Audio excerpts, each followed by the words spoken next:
Alright guys, not actually sure if you can see me.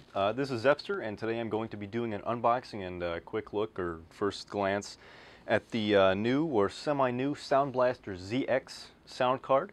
This is the one with the ACM and the sound card, or audio control module and the sound card itself. This does not have that separate daughter board or breakout board that gives you additional I/O with the RCA analog jacks. So let's go ahead and get this thing open.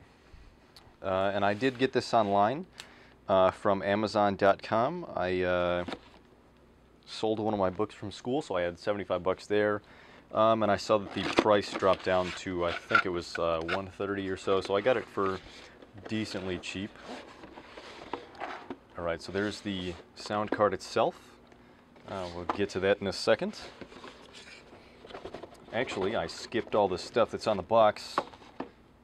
Kind of jumping the gun here a bit. Alright, let's go back over that really quick. So this has SBX Pro Studio sound. This has the crystal voice enhancement, or whatever you want to call it, for when you're speaking. So if you're doing sound calls or voice, voice over IP, or if you're even doing vocals, it's going to sound really good. This has Dolby Digital Live and DTS. This has DTS Connect actually. And this is even rated for headphones or speaker systems that are up to 600 ohms. So it's got a built-in audio amplifier in there. This has scout mode, so it kind of raises certain frequencies. So if you're playing a game, you can hear footsteps and gunshots and grenades and stuff like that a little bit better. This also has the SoundCore 3D engine in it, so it's got that quad-core sound processor in there. This also has 24-bit and 192 kilohertz stereo direct sound. It's also got a 116 decibels SNR, signal to noise ratio, so it's going to get some really good sound quality out of this guy right here. So let's go over the sound card themselves, or itself. Alright, moving right along. And in this nice box here, got the audio control module with a nice braided cable, which is good to see. Alright, so it just kind of pops apart. And it's in a nice, almost like a velvet sort of packaging.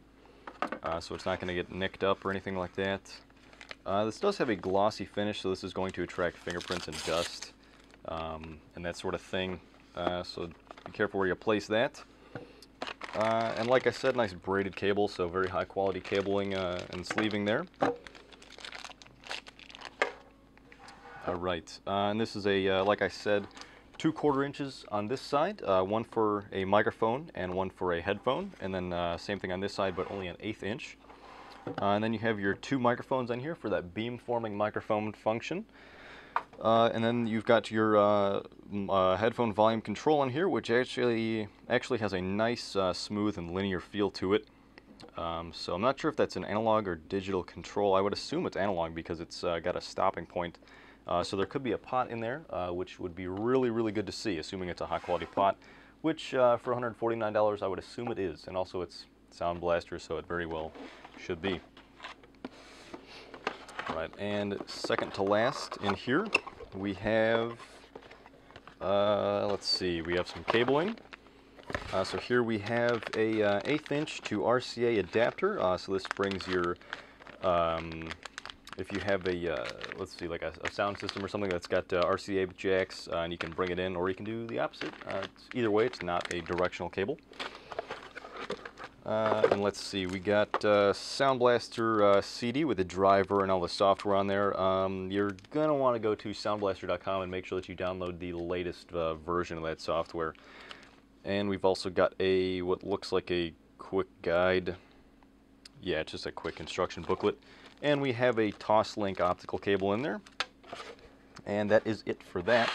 And we're finally moving on to the sound card itself, which is held down by 2 twist ties, it looks like. Good thing I didn't just go ape shit and rip it out. 3 actually. Alright, I might fast forward through this part. So here we go. This is the sound card itself, and as you can see in there, there's your SoundCore 3D audio processor in there. which is a quad-core audio processor, and you've got this nice aluminum housing around it, which is good for EMI shielding as well as aesthetics. And this is a PCI Express X1 card, so this has to go in a PCI Express slot. So you're going to want to make sure your motherboard or your, well, I guess, yeah, your motherboard is compatible with that. Most modern cases, of course, will be, or I'm sorry, not cases, motherboards will be. But if you have a SLI setup or something like that, you might need to get a bigger motherboard or take one of your graphics cards out, which you probably won't want to do. But yeah, make sure you have an open slot for this.